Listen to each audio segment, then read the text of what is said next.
Hello friends, എല്ലാവർക്കും നമസ്കാരം. Middle ഈസ്റ്റിൽ ഇപ്പോൾ നടക്കുന്ന യുദ്ധം ഇന്ത്യ എന്ന് പറയുന്ന രാജ്യത്തെ എത്രത്തോളം പ്രതികൂലമായി ബാധിക്കും എന്നുള്ള കാര്യത്തിൽ നമുക്ക് പ്രത്യേകിച്ച് ഒരു വലിയ ഗഹനമായിട്ടുള്ള പഠനത്തിന്റെയും ചർച്ചയുടെയും ഒന്നും ആവശ്യമില്ല. നമുക്കറിയാം, ഇവിടുന്ന് ഒത്തിരി ആൾക്കാർ അവിടെ പോയി ജോലി ചെയ്യുന്നത് കൊണ്ടും അതുപോലെ തന്നെ നമ്മൾ വൻതോതിൽ നമ്മളുടെ എണ്ണ ഇറക്കുമതി ഗൾഫ് രാജ്യങ്ങളെ ആശ്രയിച്ചായതുകൊണ്ടും തീർച്ചയായിട്ടും അവിടെ ഉണ്ടാകുന്ന ഏത് പ്രതിസന്ധിയും അല്ലെങ്കിൽ ക്രൈസിസും ഇന്ത്യയെ അല്ലെങ്കിൽ കേരളത്തെ വളരെ സാരമായി ബാധിക്കും എന്നുള്ള കാര്യത്തിൽ സംശയമൊന്നുമില്ല. അപ്പൊ അതിന്റെ ഒരു ശരിക്കും പറഞ്ഞ ഒരു പെസിമിസ്റ്റിക് നമുക്കത്ര ഈ ശുഭകരമായിട്ടുള്ള ഒരു വാർത്തയല്ല. ഈ യുണൈറ്റഡ് നേഷൻസിന്റെ ഡെവലപ്മെന്റ് പ്രോഗ്രാം അവര് ഉണ്ടാക്കിയ റിപ്പോർട്ടിന്റെ അടിസ്ഥാനത്തിൽ ഇന്ത്യക്കത് ഈ യുദ്ധം സമ്മാനിക്കാൻ പോകുന്ന പ്രതിസന്ധി അല്ലെങ്കിൽ ഇന്ത്യ കടന്നു പോകാൻ പോകുന്ന ഒരു ക്രൈസിസിനെ കുറിച്ചാണ് ആ റിപ്പോർട്ട് പറയുന്നത്. അതായത് തൊഴിലിലും അതുപോലെ തന്നെ എണ്ണ ഇറക്കുമതിയിലും ഗൾഫ് രാജ്യങ്ങളെ കൂടുതലായിട്ട് ആശ്രയിക്കുന്ന മിഡിൽ ഈസ്റ്റിനെ ആശ്രയിക്കുന്ന രാജ്യങ്ങളിലൊന്നാണ് ഇന്ത്യ എന്ന് പറഞ്ഞത്.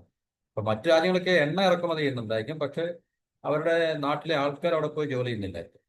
ഇപ്പൊ വെസ്റ്റേൺ നേഷൻസ് അല്ലെങ്കിൽ അതുപോലുള്ള രാജ്യങ്ങളൊക്കെ തന്നെ നോക്കുകയാണ്. ഇന്ത്യ, പാകിസ്ഥാൻ, ബംഗ്ലാദേശ്, ശ്രീലങ്ക ഇതുപോലുള്ള രാജ്യങ്ങൾ, ഇപ്പൊ നേപ്പാൾ ഇതുപോലുള്ള രാജ്യങ്ങളൊക്കെ തന്നെ സൗത്ത് ഏഷ്യൻ രാജ്യങ്ങളെയാണ് ഇത് ഏറ്റവും കൂടുതൽ ആ, ബാധിക്കാൻ പോകുന്നതെന്നാണ് UN റിപ്പോർട്ടും പറയുന്നത്. അതിലെ ഇന്ത്യ ഏറ്റവും കൂടുതൽ, കാരണം ഇന്ത്യ നിന്നാണ് ഏറ്റവും കൂടുതൽ ആൾക്കാർ അവിടെ പോയി ജോലി ചെയ്യുന്നത്. പ്രത്യേകിച്ച് കേരളത്തിൽ നമുക്കറിയാം, വളരെ നല്ല തോതിലുള്ള ആൾക്കാരുടെ എണ്ണം ഗൾഫ് രാജ്യങ്ങളിലുണ്ട്, പ്രത്യേകിച്ച് GCC രാജ്യങ്ങളിലുണ്ട്. അപ്പൊ ഈ തൊഴിലിലും അതുപോലെ തന്നെ എണ്ണ ഇറക്കുമതിയിലും ഗൾഫ് രാജ്യങ്ങളെ കൂടുതലായി ആശ്രയിക്കുന്നത് ഇന്ത്യയെപ്പോലുള്ള രാജ്യങ്ങളെ അല്ലെങ്കിൽ ഇന്ത്യയെ കൂടുതൽ പ്രതികൂലമായിട്ടുള്ള സാഹചര്യങ്ങൾ സൃഷ്ടിക്കും, സാമ്പത്തികമായിട്ടെന്നുള്ള അർത്ഥത്തിലാണ്. സമ്പദ് മേഖലയിലെ കാര്യമാണ്. സമ്പദ് മേഖലയിലെ പ്രതികൂലമായിട്ടുള്ള സാഹചര്യം എന്താണ്? തൊഴിലില്ലായ്മ ഏറ്റവും വലിയ പ്രശ്നമാണ്. പട്ടിണി, ദാരിദ്ര്യം ഇതും വലിയ പ്രശ്നമാണ്. അപ്പൊ ഇത് നമുക്കറിയാം, 10-40 ദിവസം ഇപ്പൊ തൽക്കാലം ഒരു ഏഹ്, എന്താ പറയുന്നത്, ഒരു സമാധാന അന്തരീക്ഷം ഉണ്ടെങ്കിൽ തന്നെയും അതിന് കൃത്യമായിട്ടുള്ളൊരു തീർപ്പുകൽപ്പ് ഇതുവരെ ആയിട്ടില്ല. കാരണം ആർക്കും യുദ്ധം ഉണ്ടാകത്തില്ല എന്നുള്ളൊരു, യുദ്ധം കഴിഞ്ഞു, പൂർണ്ണമായിട്ടും കഴിഞ്ഞു, അമേരിക്കയും ഇസ്രായേലും ഇറാനുമായിട്ട് ഒരു എന്താ പറയുന്നത്, ട്രൂസ് അല്ലെങ്കിൽ സമാധാന ഉടമ്പടി ഉണ്ടാക്കി എന്ന് നമ്മൾക്ക് ഇതുവരെ അങ്ങനെയുള്ള ഒരു സംഭവം അല്ലെങ്കിൽ യാഥാർത്ഥ്യം നമുക്ക് ഇതിൽ നേരിടാൻ സാധിച്ചിട്ടില്ല. പക്ഷെ തൽക്കാലം അവിടെ ഇപ്പോൾ ആ ഒരു രൂക്ഷമായി നിലനിന്നിരുന്ന അവസ്ഥയ്ക്ക് ഇപ്പം അല്പം കുറവുണ്ട് എന്ന് മാത്രമേ നമുക്ക് പറയാൻ പറ്റൂ. നാളത്തെ അവസ്ഥ എങ്ങനെ ആയിരിക്കും? കാരണം ഈ പറഞ്ഞ ഒരു ആം, ഉടമ്പടി അല്ലെങ്കിൽ കരാറ് ഏതെങ്കിലും ഒരു പാർട്ടി ലംഘിക്കുകയോ യുദ്ധം വീണ്ടും അവിടെ ഉണ്ടാകുമോ എന്നുള്ള കാര്യത്തിൽ നമുക്കറിയില്ല. പക്ഷെ ഇത്രയും 40 ദിവസത്തിന് മുകളിൽ നടന്നിരുന്ന യുദ്ധത്തില് ഈ രാജ്യങ്ങളെയൊക്കെ തന്നെ വൻതോതിൽ അത് ബാധിച്ചിട്ടുണ്ട്. ഇസ്രായേലിനെയും ഇറാനെയും ഗൾഫിലുള്ള നമ്മൾ ഈ പറഞ്ഞ മിഡിൽ ഈസ്റ്റ് GCC രാജ്യങ്ങളെയൊക്കെ തന്നെ വലിയ തോതിൽ യുദ്ധം ബാധിച്ചിട്ടുണ്ട്.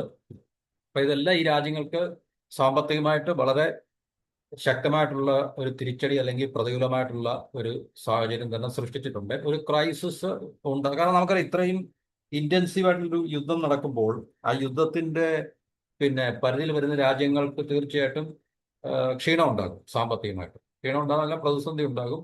സമ്പദ് വ്യവസ്ഥയുടെ പെർഫോമൻസിനെ, അതായത് നിലനിന്നിരുന്ന തൽസ്ഥിതിക്ക് ഒരു ഡിസ്റപ്ഷൻ അല്ലെങ്കിൽ ഒരു മാറ്റം ഉണ്ടാകുമ്പോൾ തീർച്ചയായിട്ടും അത് ശക്തമായിട്ടുള്ള അല്ലെങ്കിൽ വളരെ പ്രതികൂലമായിട്ടുള്ള സാഹചര്യങ്ങൾ സൃഷ്ടിക്കപ്പെടും എന്നുള്ളതിന് സംശയങ്ങളൊന്നുമില്ല.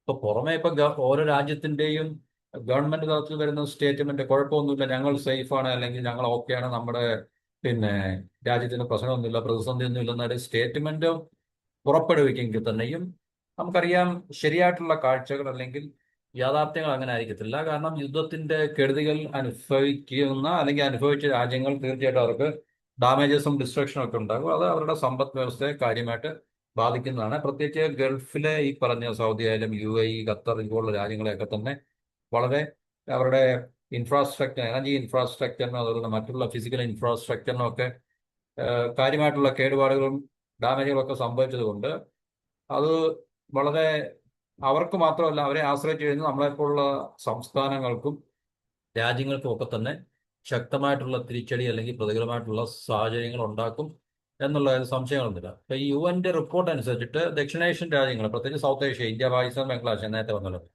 നമ്മുടെ രാജ്യത്ത് ഏകദേശം 25 ലക്ഷം ആൾക്കാരെ ദാരിദ്ര്യത്തിലേക്ക് തള്ളിവിടുവാൻ ഈ പറഞ്ഞ പ്രതിസന്ധി കാരണമാകാം എന്നാണ് UN റിപ്പോർട്ട് പറയുന്നത്. 122 രാജ്യങ്ങളോളം ഇതിന്റെ കെടുതികൾ അനുഭവിക്കുന്നതാണ്.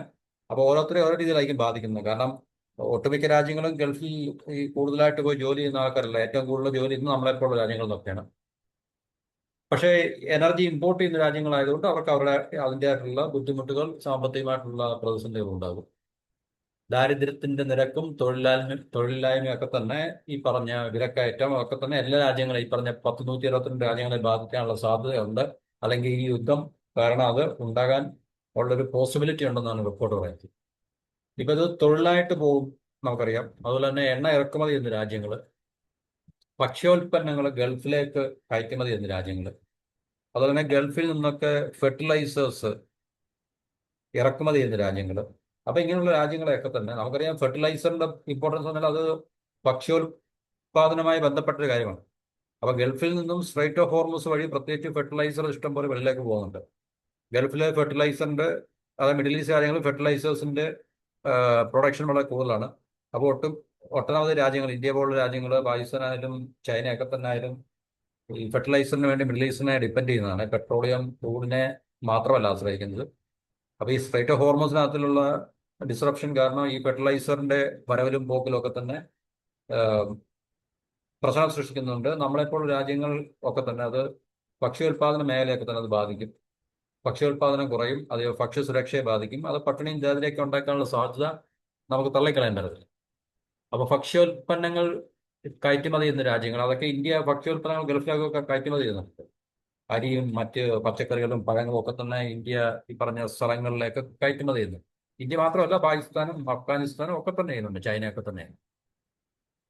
അപ്പൊ അത് നമ്മളെപ്പോലുള്ള രാജ്യങ്ങളിൽ വ്യാപകമായിട്ടുള്ള വിലക്കയറ്റം, തൊഴിൽ നഷ്ടം ഒക്കെ തന്നെ ഇതുണ്ടാക്കും. കാരണം യുദ്ധത്തിന്റെ ഗതി എന്ന് പറയുമ്പോൾ ഇതാണല്ലോ, നേരിട്ടുള്ള ഗതി കഴിഞ്ഞാൽ പിന്നെ ഗതി എന്ന് പറഞ്ഞാൽ സാമ്പത്തിക പ്രതിസന്ധി, തൊഴിലില്ലായ്മ, ദാരിദ്ര്യം, പട്ടിണി, വിലക്കയറ്റം, ഇതൊക്കെ തന്നെയാണ് സാധാരണക്കാരെ ബാധിക്കുന്ന പ്രശ്നങ്ങൾ. അപ്പൊ അങ്ങനെയുള്ളൊരു സാഹചര്യം വളരെയധികം എന്താ പറയുന്നത് ഉണ്ടാകാനുള്ള സാധ്യതയുണ്ട് എന്നാണ് UN റിപ്പോർട്ട് പറയുന്നത്. നമുക്കറിയാം, ഇപ്പോൾ ഏതൊരു സംഭവം നടന്നു കഴിഞ്ഞാലും അതിന് ഒരു ഇമ്മീഡിയറ്റ് ഇമ്പാക്റ്റ് ഉണ്ട്, ലോങ് ടേം ഇമ്പാക്റ്റ് ഉണ്ട്. ഇമ്മീഡിയറ്റ് ഇമ്പാക്റ്റ് ആണ് നമ്മൾ പെട്ടെന്ന് ശ്രദ്ധിക്കുന്ന കാര്യങ്ങൾ. ലോങ് ടേം ഇമ്പാക്റ്റ് ആരും ശ്രദ്ധിക്കാറില്ല. ഉദാഹരണത്തിന് ഇമ്മീഡിയറ്റ് ഇമ്പാക്റ്റ് എന്ന് പറയുമ്പം അവിടുന്ന് ആൾക്കാർ തിരിച്ച് ഇങ്ങോട്ട് വരുന്നു, അല്ലെങ്കിൽ നമുക്ക് എണ്ണ കിട്ടാതെ വരുന്നു, അല്ലെങ്കിൽ ഗ്യാസ് കിട്ടാതെ വരുന്നു, പിന്നെ അങ്ങനെയൊക്കെ ഉള്ളതാണ് ഇമ്മീഡിയറ്റ് ആയിട്ട് നമുക്ക് കാണാൻ സാധിക്കുന്നത്. അത് നമ്മൾ ഒരു വാർത്തയായിട്ട് പെട്ടെന്ന് കണ്ടു, അത് 2 ദിവസം കഴിഞ്ഞ് അല്ലെങ്കിൽ ഒരാഴ്ച കഴിഞ്ഞ് അതിൻ്റെ റിലവൻസ് നഷ്ടപ്പെടും. പക്ഷേ അതിന്റെ ലോങ് ടൈം ഇമ്പാക്ട് എന്ന് പറഞ്ഞു കഴിഞ്ഞാൽ നമ്മൾ കാണത്തില്ല, നമ്മൾ ശ്രദ്ധിക്കത്തില്ല, ആരും അതിനെക്കുറിച്ച് പ്രത്യേകിച്ച് ചർച്ച ചെയ്യാറില്ല. അപ്പൊ ലോങ് ടൈം ഇമ്പാക്റ്റ് ആണ് നമ്മൾ ശ്രദ്ധിക്കേണ്ടത് ശരിക്കും പറഞ്ഞത്. ആ ലോങ് ടൈം ഇമ്പാക്റ്റിലാണ് ദാരിദ്ര്യം വർദ്ധിക്കുവാനും തൊഴിലില്ലായ്മ ഉണ്ടാകുവാനും അതുപോലെ തന്നെ മറ്റു രീതിയിലുള്ള നമ്മുടെ സമ്പദ് വ്യവസ്ഥയ്ക്ക് ഉണ്ടാകുന്ന പ്രതിസന്ധികളൊക്കെ തന്നെ ലോങ് ടൈം ഇമ്പാക്റ്റ് ആണ് ശരിക്കും. അപ്പൊ ഈ പശ്ചിമേഷ്യയിൽ യുദ്ധം ആരംഭിച്ചതിന് ശേഷം ഏകദേശം 8 ലക്ഷത്തിൽ അധികം ഇന്ത്യക്കാർ ഗൾഫിൽ നിന്ന് തിരിച്ചെത്തിയിട്ടാണ് ഗവൺമെന്റിന്റെ റിപ്പോർട്ട് പറയുന്നത്. അപ്പൊ യുദ്ധം നീണ്ടു നിൽക്കുകയോ അല്ലെങ്കിൽ ഈ പറഞ്ഞ ക്രൈസിസിന് ഒരു വിരാമം ഉണ്ടാകാതിരിക്കുകയോ ചെയ്തു കഴിഞ്ഞാൽ കൂടുതൽ ആൾക്കാർക്ക് അവിടുന്ന് സ്ഥലം കാലിയാക്കി ഇങ്ങോട്ട് വരേണ്ടി വരും. അപ്പൊ അത് നമുക്കറിയാം, റെമിറ്റൻസ് എന്ന് പറഞ്ഞാൽ വലിയൊരു പ്രശ്നമുണ്ട്. കാരണം ഇന്ത്യക്ക് ഏറ്റവും കൂടുതൽ റെമിറ്റൻസ് ഇടുന്ന ഒരു രാജ്യമാണ് ഇന്ത്യ എന്ന് പറഞ്ഞു കഴിഞ്ഞാൽ. എന്നുവെച്ചാൽ ഇവിടുന്ന് വെളിയിൽ പോയിട്ട് ജോലി ചെയ്യുന്ന ആൾക്കാർ നാട്ടിലേക്ക് അയക്കുന്ന പണത്തിൻ്റെയാണ് റെമിറ്റൻസ് എന്നുള്ളത്, ഫോറിൻ റെമിറ്റൻസ്. അപ്പൊ കേരളമൊക്കെ അതിനെയൊക്കെ ഡിപ്പെൻഡ് ചെയ്തൊക്കെയാണ്, നല്ല തോതിൽ ഡിപ്പെൻഡ് ചെയ്തിട്ടാണ് ഇരിക്കുന്നത്. നല്ല തോതിൽ ഡിപ്പെൻഡ് ചെയ്യാനാണ് നല്ല തോതിൽ.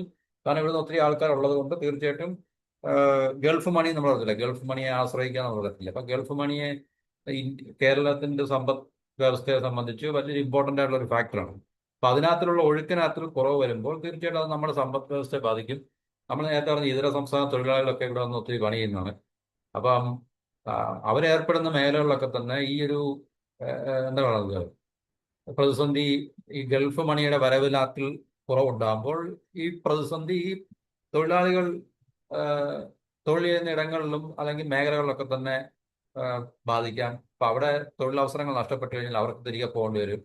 അപ്പൊ അങ്ങനെയൊക്കെയുള്ള ഒത്തിരി പ്രതിസന്ധികൾ, കാരണം കാസ്കേഡിങ് ഇഫക്റ്റ് എന്ന് പറയും, 1 by 1 ആയിട്ട്. കാരണം ഇത് നമുക്കിപ്പോൾ ഒരു സെക്ടറിൽ മാത്രം ലിമിറ്റ് ചെയ്ത് നിൽക്കുന്നതല്ല, ഇങ്ങനെ പ്രതിസന്ധികൾ ഉണ്ടാകുമ്പോൾ സമ്പദ് വ്യവസ്ഥയെ ബാധിക്കുന്ന പ്രതിസന്ധികളാണ്. അപ്പം അതൊരു ചെയിൻ റിയാക്ഷൻ പോലെയാണ് ശരിക്കും പറഞ്ഞത്. അപ്പൊ അതുകൊണ്ട് ഈ പണമൊഴുക്കിനെ ബാധിക്കും. അതുപോലെ തന്നെ നമുക്ക് അത് നമ്മുടെ സംസ്ഥാനങ്ങളിൽ അല്ലെങ്കിൽ രാജ്യത്ത് ഉണ്ടാക്കി വെക്കുന്ന, പ്രത്യേകിച്ച് സംസ്ഥാനം നമ്മുടെ ഈ കേരളത്തിലൊക്കെ ഉണ്ടാക്കി വെക്കുന്ന ആ ഒരു നെഗറ്റീവായിട്ടുള്ള അതിന്റെ ഇഫക്റ്റ് അല്ലെങ്കിൽ പ്രതിസന്ധി പറഞ്ഞാൽ നമുക്കൊരു പക്ഷേ കണക്ക് കൂട്ടാൻ പോലും പറ്റാത്തതിന് അപ്പുറമായിരിക്കും. കാരണം ഇവിടുന്ന് ഏറ്റവും കൂടുതൽ ആൾക്കാർ പിന്നെ പോയി ജോലി ചെയ്യുന്ന ഒരു സംസ്ഥാനമാണല്ലോ കേരളം എന്ന് പറയുന്നത്. അപ്പൊ അതുകൊണ്ട് കൂടുതലായിട്ട് പണം വരുന്ന ഒരു സ്ഥലം കൂടാണ് കേരളം എന്ന് പറയുന്നത്. അപ്പൊ അങ്ങനെയുള്ള പണത്തിലുള്ള വരവൊക്കെ നിൽക്കുമ്പോൾ തീർച്ചയായിട്ടും അത് നമ്മുടെ സംസ്ഥാനത്തിന് ഒന്നാമത് നമ്മുടെ സംസ്ഥാന സർക്കാർ കടക്കണിയിലാണ്. അപ്പൊ അതിൻ്റെ കൂടെ ഇതുപോലുള്ള കൂനിന്മേൽ കുരു എന്ന് പറയുന്ന പോലെ തന്നെ ഇതുപോലുള്ള പ്രതിസന്ധികൾ ഉണ്ടാക്കി വെക്കുന്ന വലിയ എന്താ പറയുക ക്രൈസിസ് എന്ന് പറഞ്ഞു കഴിഞ്ഞാൽ ഇവിടുത്തെ ഗവൺമെന്റ് ഒന്ന് മാനേജ് ചെയ്യാൻ കഴിയുന്ന രീതിയിലായിരിക്കത്തില്ല എന്ന് നമുക്ക് മനസ്സിലാക്കാൻ കഴിയും. അപ്പൊ ലോക വ്യാപകമായിട്ട് ഈ ഇപ്പോഴത്തെ യുദ്ധം, ഈ ഒരു യുദ്ധം കൊണ്ട് മാത്രം, കാരണം എല്ലാ യുദ്ധങ്ങളും ഒരുപോലെ ലോകത്തെ ബാധിക്കത്തില്ല. ഇപ്പൊ റഷ്യ യുക്രൈൻ യുദ്ധം ലോകത്തെ ഇതുപോലെ ഇത്രയും ക്രിട്ടിക്കലായിട്ട് ബാധിക്കുന്ന ഒരു വിഷയമല്ല. റഷ്യയിൽ നിന്ന് എണ്ണ മേടിക്കുന്ന രാജ്യങ്ങളെ മാത്രമേ അത് പൊതുവെ ബാധിക്കാറുള്ളൂ. എന്നാലും അത് നമുക്ക് തള്ളിക്കളയാൻ പറ്റാത്ത രീതിയിലുള്ള ഒരു യുദ്ധം തന്നെയാണ് ഇല്ലെന്ന് പറയാം. കാരണം ഏറ്റവും വലിയൊരു എനർജി പ്രൊഡ്യൂസിങ് രാജ്യമാണല്ലോ റഷ്യ. അപ്പൊ അവിടെ നിന്നുള്ള എനർജി ഫ്ലോ വേൾഡ് മാർക്കറ്റിലേക്ക് ഇപ്പൊ യൂറോപ്പൊക്കെ തന്നെ റഷ്യയെ ഡിപ്പെൻഡ് ചെയ്താണല്ലോ ക്രൂഡിന്റെയും ഗ്യാസിന്റെയും ഒക്കെ തന്നെ. അപ്പൊ അതൊക്കെ യൂറോപ്പിന് കിട്ടാതെ വരുമ്പോൾ അവരുടെ സമ്പദ് വ്യവസ്ഥ ഉണ്ടാക്കിയിട്ടുള്ള ചീപ്പായിട്ടുള്ള ഈ പറഞ്ഞ എനർജി അത് നഷ്ടമായപ്പോൾ അവർക്കത് ഉണ്ടാക്കിയിട്ടുള്ള വലിയ പ്രതിസന്ധിയിലാണ് യൂറോപ്പ് കടന്നു പോകുന്നത്. അപ്പൊ നമുക്കില്ല എന്ന് പറയാൻ പറ്റില്ല. അതുപോലെ മറ്റുള്ള രാജ്യങ്ങളൊക്കെ തന്നെ റഷ്യ ഡിപ്പെൻഡ് ചെയ്യുന്ന ഈ പറഞ്ഞ ഓയിലിനും അല്ലെങ്കിൽ ഗ്യാസിനും ഒക്കെ വേണ്ടി റഷ്യ ഡിപ്പെൻഡ് ചെയ്യുന്ന രാജ്യങ്ങൾക്ക് അത് പ്രതിസന്ധി ഉണ്ടാക്കി വെച്ചിട്ടുണ്ട്. പക്ഷേ ഇപ്പോൾ നമ്മളെ സംബന്ധിച്ച് അത് റഷ്യ യുക്രൈൻ യുദ്ധം അത്ര വലിയ പ്രശ്നമല്ല എന്ന് മാത്രമേ ഉള്ളൂ ഇന്ത്യയെ സംബന്ധിച്ച്, അല്ലെങ്കിൽ സൗത്ത് ഏഷ്യൻ രാജ്യങ്ങളെ സംബന്ധിച്ച്. പക്ഷേ ഗൾഫില് ഈ പറഞ്ഞ ഒരു പ്രതിസന്ധി നമ്മളെപ്പോലുള്ള രാജ്യങ്ങളെല്ലാം വളരെയധികം ബാധിക്കുന്നതാണ്. ഈവൻ ചൈനയെ പോലും അത് പിന്നെ എന്താ പറയുന്നത് പ്രതികൂലമായിട്ട് ബാധിക്കുന്ന ഒരു കാര്യമാണ്. അപ്പൊ 88 ലക്ഷത്തിലധികം ആൾക്കാർ ദാരിദ്ര്യത്തിലേക്ക്, ഇതൊരു കണക്ക് മാത്രമാണ്, ഇത് കൂടാം. കാരണം ഇതെപ്പോഴും തീർച്ചയായും നമുക്കറിയാം ഇതുപോലുള്ള കണക്കുകളുടെ ഒരു എന്താ പറയുന്നത് പൂർണ്ണമായിട്ടും അത് ശരിയാകാൻ സാധ്യതയില്ല. അതിനൊരു മാർജിൻ ഉണ്ടാവും, നീ അങ്ങോട്ട് തീർച്ചയായും കൂടാനുള്ള സാധ്യതയുള്ളൂ. അപ്പൊ അതുകൊണ്ട് ഈ 88 ലക്ഷത്തിലധികം പല രാജ്യങ്ങളിലായിട്ടുള്ള ആൾക്കാർ ദാരിദ്ര്യത്തിലേക്കും പട്ടിണിയിലേക്കും പോകാനുള്ള സാധ്യത എന്നാണ് പറയുന്നത്. ഏറ്റവും കൂടുതൽ ദക്ഷിണേഷ്യൻ രാജ്യങ്ങളായിരിക്കും. അത് നമുക്ക് അറിയാം, കാരണം ഏറ്റവും കൂടുതൽ ഗൾഫിനെ ഡിപ്പെൻഡ് ചെയ്യുന്നത് ദക്ഷിണേഷ്യൻ, നമ്മുടെ ഇന്ത്യ ഉൾപ്പെടെയുള്ള പാകിസ്ഥാൻ, ബംഗ്ലാദേശ് ഇതുപോലുള്ള രാജ്യങ്ങളൊക്കെ തന്നെ. അതുകൊണ്ട് ഈ ഒരു റീജിയനിലായിരിക്കും പ്രതിസന്ധി കൂടുതൽ രൂക്ഷമാകാനുള്ള സാധ്യത. അത് നമുക്കറിയാം, തൊഴിലിനായിട്ട് ആൾക്കാർ അവിടെ പോകുന്നതുകൊണ്ടും എണ്ണയെ നമ്മൾ ആശ്രയിക്കുന്നുണ്ടും അതുപോലെ തന്നെ നമ്മളെ രാജ്യത്തു നിന്നൊക്കെയുള്ള മറ്റ് ഈ ഭക്ഷ്യോൽപ്പന്നങ്ങളുടെ കയറ്റുമതി ഗൾഫ് രാജ്യങ്ങളൊക്കെ അതിനെ ആശ്രയിക്കുകയാണ്. അപ്പൊ അങ്ങോട്ട് നമുക്ക് കയറ്റുമതി ചെയ്യാൻ സാധിക്കത്തില്ലെങ്കിൽ അത് നമ്മുടെ രാജ്യത്തെ ആ മേഖലയിൽ പ്രതിസന്ധി സൃഷ്ടിക്കുകയും തൊഴിലില്ലായ്മ വർദ്ധിപ്പിക്കുകയൊക്കെ ചെയ്യും, ഉള്ള ജോലി നഷ്ടപ്പെടുകയൊക്കെ ചെയ്യും. ഇപ്പൊ അഗ്രികൾച്ചർ സെക്ടറിലൊക്കെ തന്നെ തൊഴിൽ ചെയ്തുകൊണ്ടിരിക്കുന്നവർക്ക് ഈ തൊഴിൽ നഷ്ടപ്പെടാനും, കാരണം ഒന്നാമത് നമുക്കറിയാം വളരെ ദുർബലമായിട്ടുള്ള ഒരു മേഖലയാണ് അഗ്രികൾച്ചർ എന്നത്. അപ്പൊ അവിടെയൊക്കെ ആൾക്കാർക്ക് തൊഴിൽ നഷ്ടപ്പെടുക എന്ന് പറഞ്ഞാൽ കൂടുതൽ ആൾക്കാരെ അത് പട്ടിണി ദാരിദ്ര്യമൊക്കെ ഉണ്ടാക്കി വെക്കാൻ സഹായിക്കുന്ന കാര്യങ്ങൾ. അതുപോലെ തന്നെ ഇറക്കുമതിയിലും കയറ്റുമതിയിലും പ്രശ്നമാണ്. ഇറക്കുമതിയിൽ നമുക്കറിയാം ഇങ്ങോട്ട് വരുന്ന ക്രൂഡിന്റെയും ഒക്കെ തന്നെ വിഷയമാണ്. അങ്ങോട്ട് തന്നെ നമ്മൾ ഭക്ഷ്യോൽപ്പന്നങ്ങളുടെ പിന്നെ കയറ്റുമതി. അപ്പം ഇന്ത്യ പോലുള്ള രാജ്യങ്ങൾ, ഇന്ത്യയിൽ നിന്നുള്ള ഭക്ഷ്യോൽപ്പന്നങ്ങളുടെ പ്രധാനപ്പെട്ട ഒരു വിപണിയാണ് ഗൾഫ് രാജ്യങ്ങൾ. ഇപ്പൊ രാജ്യത്ത് ഉത്പാദിപ്പിക്കുന്ന നമ്മുടെ ബസുമതി അരിയുടെ ഒക്കെ തന്നെ ഉപഭോക്താക്കളാണ് ഇറാനും ഗൾഫുകാരും നോക്കുന്നത്. അപ്പൊ യുദ്ധം തുടങ്ങിയതിനു ശേഷം നമുക്കറിയാം ഈ പറഞ്ഞ കാര്യങ്ങൾക്കൊക്കെ തടസ്സങ്ങളുണ്ടാകും, കുറവുണ്ടാകും, അല്ലെങ്കിൽ ടോട്ടലി നമുക്കത് ചെയ്യാൻ സാധിക്കത്തില്ല. അപ്പൊ ഈ യുദ്ധം തുടങ്ങിയതിനു ശേഷം ഇറാനിലേക്കുള്ള അരി കയറ്റുമതിയൊക്കെ തന്നെ തീർത്തും നിലച്ച മട്ടാണെന്ന് നമുക്ക് റിപ്പോർട്ടുകൾ മനസ്സിലാക്കാൻ സാധിക്കും. അപ്പൊ അതൊക്കെ നമ്മുടെ രാജ്യത്തെ അതാത് മേഖലയെ ബാധിക്കുന്ന കാര്യങ്ങളാണ്. കാരണം ടൺ കണക്കിന് ഇല്ല ലക്ഷക്കണക്കിന് ടണ്ണുകൾ നമ്മൾ എക്സ്പോർട്ട് ചെയ്യുന്ന ആ ഒരു രീതി, അല്ലെങ്കിൽ എക്സ്പോർട്ട് ചെയ്തുകൊണ്ടിരുന്ന ആ ഒരു അവസ്ഥയ്ക്ക് പെട്ടെന്നൊരു മാറ്റം വരിക എന്ന് പറഞ്ഞു കഴിഞ്ഞാൽ അതിനെ ആശ്രയിച്ച് കഴിയുന്ന ഒത്തിരി ആൾക്കാർ നമ്മുടെ രാജ്യത്തുണ്ട് കാർഷിക മേഖലയിൽ. അപ്പൊ അത് തീർച്ചയായിട്ടും ഉണ്ടാക്കി വെക്കുന്ന പ്രതിസന്ധിയെക്കുറിച്ചാണ് ഇവിടെ സൂചിപ്പിക്കുന്നത്. അതുപോലെ തന്നെ ഗൾഫ് രാജ്യങ്ങളൊക്കെ തന്നെ ആഘോഷങ്ങൾ നിജപ്പെടുത്തിയതും ഒക്കെ തന്നെ ഈ പറഞ്ഞ ഇന്ത്യയിൽ നിന്നൊക്കെ തന്നെയുള്ള അങ്ങോട്ടുള്ള കയറ്റുമതി ഭക്ഷ്യ വസ്തുക്കളുടെയും ധാന്യങ്ങളുടെയും പച്ചക്കറി പഴവർഗ്ഗങ്ങൾ ഇതിൻ്റെയൊക്കെ ഇറക്കുമതി അവരുടെ മേഖലയിൽ കുറഞ്ഞിട്ടുണ്ട്, അല്ലെങ്കിൽ നമ്മുടെ കയറ്റുമതി അത് ബാധിച്ചിട്ടുണ്ട്. അപ്പൊ കേരളത്തിൽ ഉൾപ്പെടെ, കാരണം കേരളത്തിൽ നിന്നൊക്കെ തന്നെ ഈ പറഞ്ഞ പഴങ്ങളും പച്ചക്കറികളും ഒക്കെ ഗൾഫിലേക്ക് പോകുന്നുണ്ട്. അപ്പൊ അതൊക്കെ തന്നെ കേരളത്തെ ബാധിക്കുന്ന ഒരു വിഷയമാണ്. സാധാരണയായിട്ട് നമുക്കറിയാം ഇപ്പൊ വിഷുവിന്റെ ഒക്കെ സമയത്ത് നല്ല നല്ല കച്ചവടങ്ങൾ നടക്കേണ്ട സമയമാണല്ലോ തീർച്ചയായിട്ടും. എല്ലാ ഐറ്റംസ്, എല്ലാ ഉൽപ്പന്നങ്ങളുടെയും കാര്യത്തിൽ, പ്രത്യേകിച്ച് ഇതുപോലുള്ള കാര്യങ്ങൾ, ഈ പറഞ്ഞ ഭക്ഷ്യ കയറ്റുമതിയിലൊക്കെ തന്നെ നല്ല ആം, കയറ്റുമതി ആ, ഉണ്ടാകേണ്ട സമയമാണ്, അല്ലെങ്കിൽ നല്ല കച്ചവടം ഉണ്ടാകേണ്ട സമയമാണ്. പക്ഷേ ഇപ്രാവശ്യം പച്ചക്കറി കയറ്റുമതിയൊക്കെ തന്നെ വലിയ തോതിൽ ഇടിഞ്ഞു എന്ന് നമ്മൾ മനസ്സിലാക്കുക. ഇപ്പൊ കാർഷിക വിളകൾ പ്രാദേശിക വിപണിയിൽ കുറഞ്ഞ വിലയ്ക്ക് വിൽക്കേണ്ടി വന്നു. കാരണം കയറ്റുമതി ചെയ്യാൻ പറ്റാത്തതുകൊണ്ട് കുറഞ്ഞ വിലയ്ക്ക് ഈ പറഞ്ഞ ഉൽപ്പന്നങ്ങളൊക്കെ തന്നെ നമ്മുടെ ആഭ്യന്തര വിപണിയിൽ അല്ലെങ്കിൽ പ്രാദേശിക വിപണിയിൽ ഈ പറഞ്ഞ കർഷകർക്കോ അല്ലെങ്കിൽ കച്ചവടക്കാർക്കോ ഒക്കെ തന്നെ വിൽക്കേണ്ട ഒരു അവസ്ഥ. അപ്പൊ അത് ഈ മേഖലയെല്ലാം ഒരുപോലെ വളരെ സാരമായിട്ട് പ്രതികൂലമായി ബാധിച്ചുകൊണ്ടിരിക്കുന്ന ഇമ്മീഡിയറ്റ് ആയിട്ടുള്ള ഇമ്പാക്റ്റ് ആണ് നമ്മളിപ്പോൾ പറഞ്ഞത്. ഇമ്മീഡിയറ്റ് ആയിട്ട് പെട്ടെന്ന് നമുക്ക് ഷോർട്ട് ടൈമിലെ ഫലങ്ങളാണ് നമ്മൾ പറഞ്ഞത്. ലോങ് ടൈമിൽ ഇത് ഉണ്ടാക്കി വെക്കാൻ പോകുന്ന ഫലങ്ങൾ നമ്മൾ വളരെ നമുക്ക് ഇപ്പോഴൊന്നും അതിനെ പ്രഡിക്റ്റ് ചെയ്യാൻ അല്ലെങ്കിൽ കൃത്യമായി അനലൈസ് ചെയ്യാൻ സാധിക്കത്തില്ല. പക്ഷെ ആരും അപ്പോഴത്തേക്ക് ഇതിനെക്കുറിച്ചൊന്നും പൊതുവെയുള്ള ജനങ്ങളൊന്നും അതിനെക്കുറിച്ച് ആ, ആ, അറിയത്തില്ല. ഇപ്പൊ നമ്മൾ ഏതൊരു പ്രതിസന്ധി ഉണ്ടാകും, ഇപ്പൊ കോവിഡ് സമയത്തായാലും ഇതുപോലുള്ള യുദ്ധങ്ങൾ ഉണ്ടാകുമ്പോഴായാലും ശരി, പെട്ടെന്ന് എന്താകുന്ന ആ ഒരു സംഭവ വികാസങ്ങളെ കുറിച്ച് മാത്രമേ നമ്മൾ ന്യൂസായിട്ട് കേൾക്കാറുള്ളൂ. പക്ഷെ അത് കഴിഞ്ഞിട്ട് അതിന്റെ ഫലങ്ങൾ പിന്നീടാണ് ശരിക്കും സമൂഹത്തിലും സമ്പദ് വ്യവസ്ഥയിലും ഒക്കെ ഉണ്ടാകുന്നത് എന്നതാണ് യാഥാർത്ഥ്യം. പക്ഷെ അതിനെക്കുറിച്ച് അന്നേരം ജനങ്ങൾ പൊതുവെ ബോധ്യമുള്ളവരായിരിക്കത്തില്ല. പക്ഷെ അതാണ് അതിന്റെ സത്യം. ഏതൊരു കാര്യത്തെ കുറിച്ചായാലും എല്ലാത്തിനും രണ്ട് ഇമ്പാക്റ്റ് ഉണ്ടാകും. ഷോർട്ട് ടൈം ഇമ്പാക്റ്റ് ഉണ്ടാകും, ലോങ് ടൈം ഇമ്പാക്റ്റ് ഉണ്ടാകും.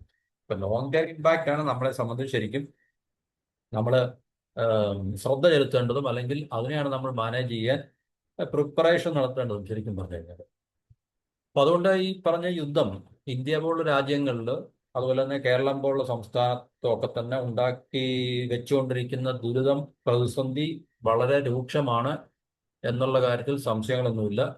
അത് ഇനിയും നമുക്ക് പതുക്കെ പതുക്കെ അതിന്റെ ആ ഒരു എന്താണ് പറയുന്നത് വ്യാപ്തിയും അല്ലെങ്കിൽ അളവും ഒക്കെ തന്നെ നമുക്ക് മനസ്സിലാക്കാൻ സാധിക്കത്തുള്ളൂ. കാരണം എത്ര ആൾക്കാർ തൊഴിൽ നഷ്ടപ്പെട്ട്, കാരണം ഇനിയിപ്പം നമുക്കറിയാം ഈ ഒരു പ്രതിസന്ധി ഉണ്ട്. പ്രതിസന്ധി ഉള്ളപ്പോൾ തീർച്ചയായിട്ടും അവരുടെ ആഭ്യന്തരമായിട്ടുള്ള സമ്പദ് വ്യവസ്ഥയിൽ ഒത്തിരി കുറവുകളുണ്ടാകും. നമ്മൾ നേരത്തെ പറഞ്ഞു, പഴയ പോലെ ഇൻവെസ്റ്റ്മെന്റ് ഉണ്ടാകത്തില്ല. പല പ്രോജക്റ്റുകൾ അവർ നിർത്തിവെക്കുകയോ അല്ലെങ്കിൽ ക്യാൻസൽ ചെയ്യുകയോ ചെയ്യും. തൊഴിലിടങ്ങളിൽ നിന്ന് അവർ തൊഴിലാളികളെ വെട്ടിക്കുറയ്ക്കും, ശമ്പളം കുറയ്ക്കും. അപ്പൊ അതുകൊണ്ടൊക്കെ തന്നെ തീർച്ചയായിട്ടും ഇത് ഇവിടുന്ന് തൊഴിൽ തേടി പോകുന്ന ആൾക്കാരുടെ ജീവിതത്തെയും നമ്മുടെ സംസ്ഥാനത്തിന്റെ രാജ്യത്തിന്റെയൊക്കെ സമ്പദ് വ്യവസ്ഥയെ വളരെ എന്താണ് പറയുന്നത് യാഥാർത്ഥ്യമായിട്ട് യഥാർത്ഥമായിട്ട് റിയാലിസ്റ്റിക് ആയിട്ട് ബാധിക്കുന്ന ഒരു വിഷയമാണ്. അതിനെ നമുക്ക് അധികാരികൾക്ക് തീർച്ചയായിട്ടും എന്ത് ചെയ്യാൻ പറ്റുന്നുള്ളത് നമുക്കറിയാം. അവര് കാര്യമായിട്ട് കാരണം നോർമൽ ടൈമിൽ തന്നെ നമ്മുടെ സമ്പദ് വ്യവസ്ഥയൊക്കെ, കാരണം ഇത്രയും ലക്ഷം കോടി കടം കയറി മുടിഞ്ഞ ഒരു സംസ്ഥാനത്തിന് ഏത് രീതിയിൽ ഉള്ള ഭരണം മികവുണ്ട് എന്നുള്ളത് നമുക്ക് മനസ്സിലാക്കാം. അന്നേരമാണ് ഇതിൻ്റെ ഇത്ര ഇത് ക്രൈസിസ് വരുമ്പോൾ അവർ മാനേജ് ചെയ്യാൻ പോകുന്നത്. കൂടി വന്ന ഒരു ഫ്ലൈറ്റ് അങ്ങോട്ട് വിട്ടിട്ട് കുറെ ആൾക്കാരെ ഇങ്ങോട്ട് കൊണ്ടുവരും. അതിന്റെ കുറെ PR വർക്ക് അല്ലെങ്കിൽ PR, പബ്ലിക് റിലേഷൻസ്, കുറെ സ്റ്റണ്ട് അടിച്ചിറക്കുക, അത്രയുള്ള. അതിൽ കൂടുതൽ വലിയ മാനേജ്മെന്റ് ഒന്നും ഇല്ല. ഇവിടെ വന്ന് തൊഴിൽ നഷ്ടപ്പെട്ട ജനങ്ങളുടെ കാര്യങ്ങളെ കുറിച്ചൊന്നും ആരും ചിന്തിക്കാൻ പോകില്ല. ഇവിടെ തൊഴിലവസരങ്ങൾ ഉണ്ടോ അല്ലെങ്കിൽ ഉണ്ടാക്കണമെന്നൊന്നും ഗവൺമെന്റിന് പ്രത്യേകിച്ച് താല്പര്യങ്ങളൊന്നുമില്ല. ജനങ്ങൾ അവരുടെ വഴി നോക്കും. അത് വേറെ, പട്ടിണിയിലായാലും പട്ടിണിയിലാകും, ദാരിദ്ര്യത്തിലായാലും ദാരിദ്ര്യത്തിലാകും. തൊഴിൽ നഷ്ടപ്പെട്ടത് മറ്റേതെങ്കിലും വഴികൾ നോക്കി ഇതൊക്കെ തന്നെ ഇവിടെ സംഭവിക്കാൻ പോകുന്നുണ്ട്. പക്ഷെ ഇതാണ് ഇതിന്റെ യഥാർത്ഥമായിട്ടുള്ളൊരു പിന്നെ നമ്മൾ കാണാൻ പോകുന്ന ഒരു നേർക്കാഴ്ച എന്നാണ് നമുക്ക് ഇപ്പോൾ ഇതിനകത്ത് നിന്ന് മനസ്സിലാക്കാൻ കഴിയുന്ന ഒരു കാര്യം. അപ്പൊ ഇത് ശരിക്കും പറഞ്ഞാൽ ഇന്ത്യയെ സംബന്ധിച്ചും ഇപ്പൊ നമുക്കറിയാം കോവിഡ് ഉണ്ടാക്കി വെച്ച പ്രശ്നങ്ങൾ നമ്മുടെ ലോകത്തും അതുപോലെ നമ്മളെപ്പോലുള്ള രാജ്യങ്ങളിലൊക്കെ തന്നെ ആകപ്പാടെ എല്ലാം തകിടം മറിച്ച ഒരു ഒരു പ്രതിസന്ധിയാണ് എന്ന് പറഞ്ഞത്.